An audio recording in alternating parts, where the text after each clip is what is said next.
else do we need to do? I'm trying to think. We have our battle manager. I guess now it's time to just do the battle trigger. So let's go ahead and add a script to that. So in your dungeon, click on battle trigger, add a script. We're gonna make sure this is saved in our scripts battle folder. Press open and create.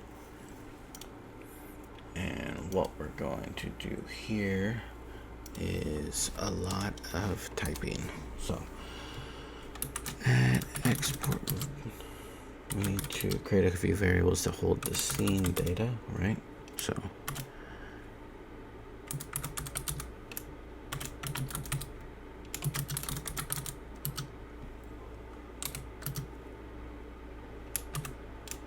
and here, what we're going to do is, this is the battle scene path, so it's going to go to our battle scene.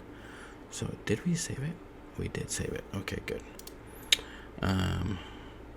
Let's go to our battle scene folder, our battle folder, right click on battle scene, copy path, paste it into in between these quotation marks, like so. Grab another one, and this is going to be the return scene path.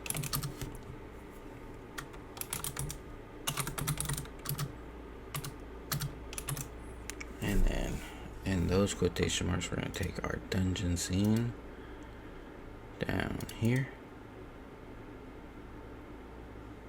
copy that path,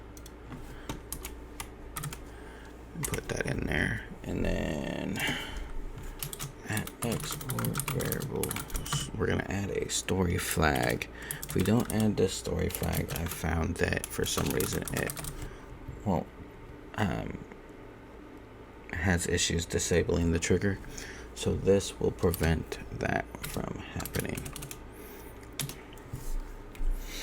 And then let's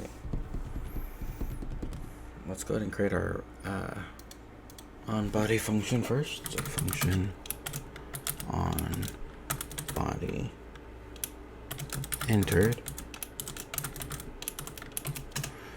And if the body.name is equal to player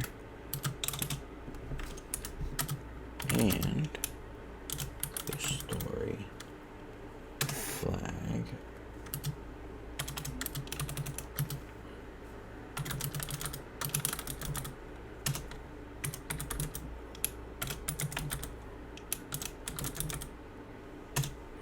is that. So this is a check statement, an if statement, where we're looking to see if two things happen. If the player is named player, right? If the body name that enters is named player, and if the story flag is blank or not, or anything rather. The blank means like you could put anything in there, or a story manager.get flag, or it's not the story flag, that hasn't gotten the story flag. There we go, that we've named. Then it's gonna game state dot return position equals body dot global transform dot origin. If the story flag is not equal to anything, then story manager dot set flag story flag, and too many quotation or parentheses in that. There we go. And then enter backspace. We're gonna say set deferred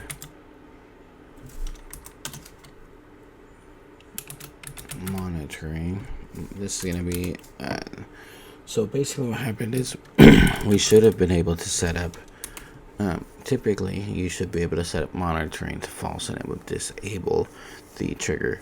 For some reason, I don't know if it's a glitch in Godot, or if it's an error with how I've written the code, but I spent most of the weekend and the later part of last week trying to figure it out, but it doesn't disable the trigger right away. So if you're a little more well versed in Godot and how that works, and you want to let me know that in the comments, go ahead.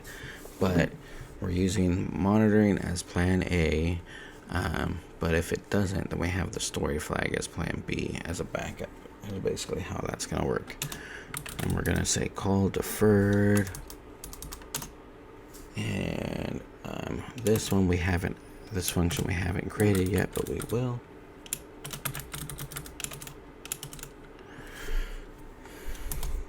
And that time is now. So function start battle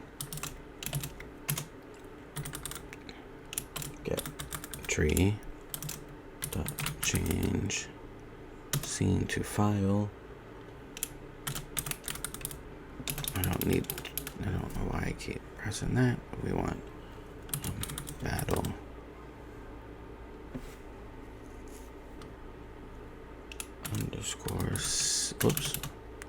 underscore scene path, like so. Alright, we don't need you for right now, so we can delete that. And I believe this about does it, so let's give it a go and see what happens. Alright, so we're still able to run, the camera's not broken. Let's go here. Nope, we got some issues here. Let's see. That shouldn't matter at all, actually, so I'm not too worried about that, but fine.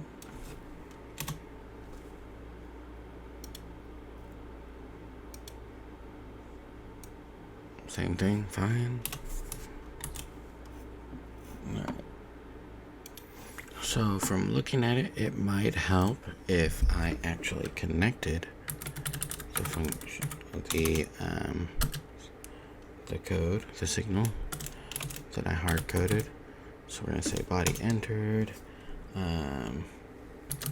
gonna make it callable to itself, and it's gonna be looking for on body entered. And that should work. Let's see. Connect body entered callable self. Alright.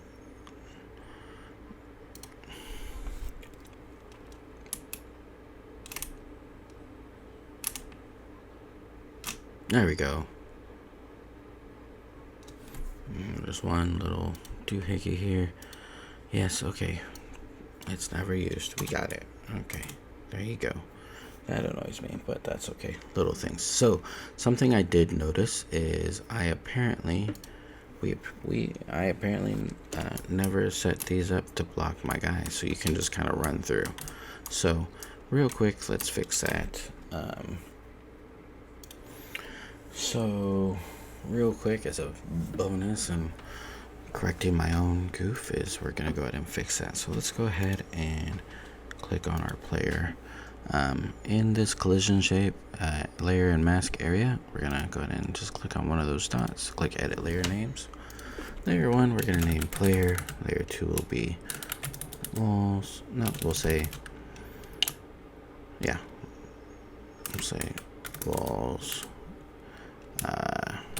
battle trigger for layer 3,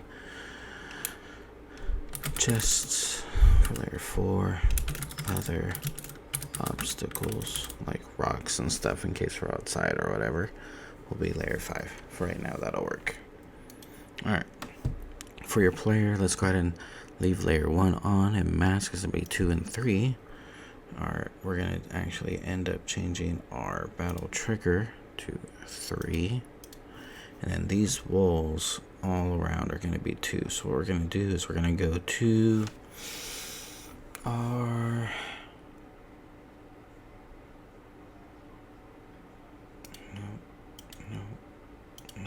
There we go.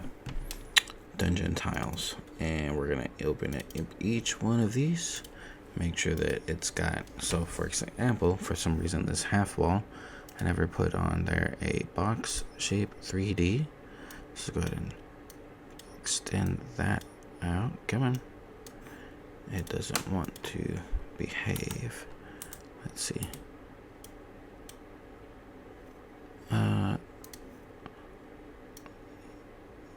Oh, because I have snaps on. Let's take off the snaps. There we go.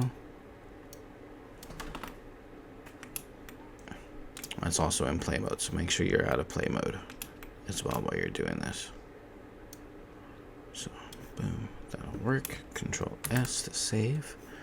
Make sure that the stack body is set to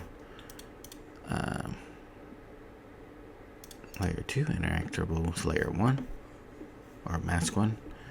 Control S to save, and just redo that for the rest of these. See, that one's good. I just didn't set the collision layers. Let's see. Also good. Didn't set the collision layers. The doors we'll be doing at some point too, because we'll have to have the doors so that they can open when the player enters a trigger. So, let's see. 2. Oops, I forgot to save these as I was going.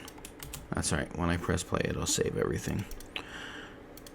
So let's just go ahead and just fix this. Not worried about the floors. So I'm not falling through them. Alright.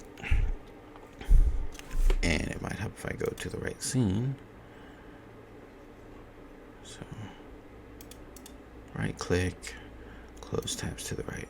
And then I can close that one, go to dungeon. And now we shouldn't be able to run through. Nope. See? Now the walls are blocking us the way they're supposed to. Except for maybe that door right there.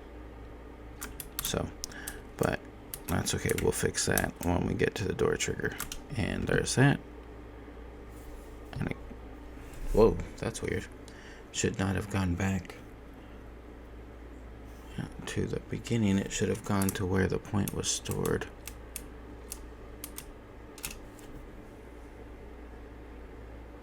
Alright, that's a nice little bug there to fix.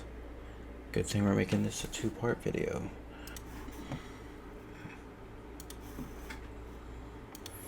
So, where did we mess up?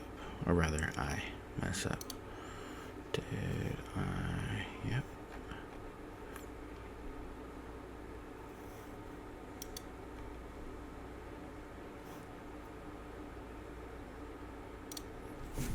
Here we go. So, I don't have any ready function in my player. So what we need to do is say if game state dot. I'm not telling it in the player to. I forgot to tell it in the player script to go back to the beginning, or not the beginning, where it saved it.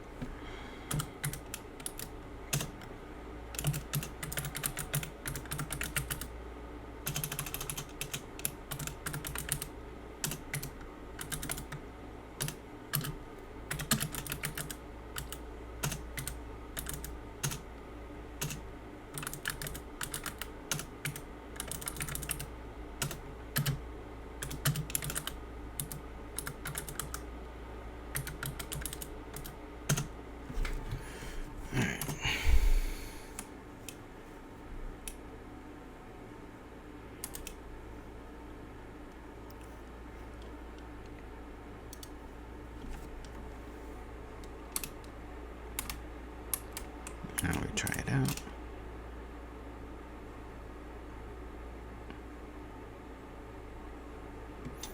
And okay, it's not disabling it. Is that because of this? I just noticed we didn't put anything in there. Let's see.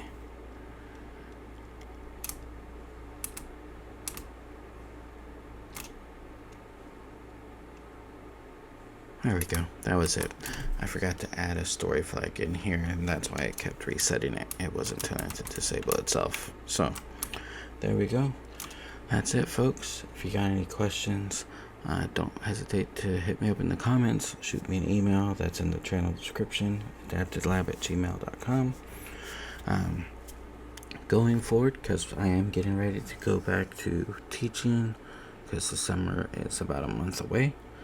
And I gotta start getting back into preparing for those classes. Videos may end up being once every couple of weeks, so don't give up. It's just depending on how things are going with work and getting things ready for work, for returning back to school. Then what was I saying? Oh, then there may be a little bit additional time in between. My goal is still 1 video a week at a minimum. But hey, at least you'll be getting 2 this week. Alright, until then, keep learning, keep building. I'll see you in the next video.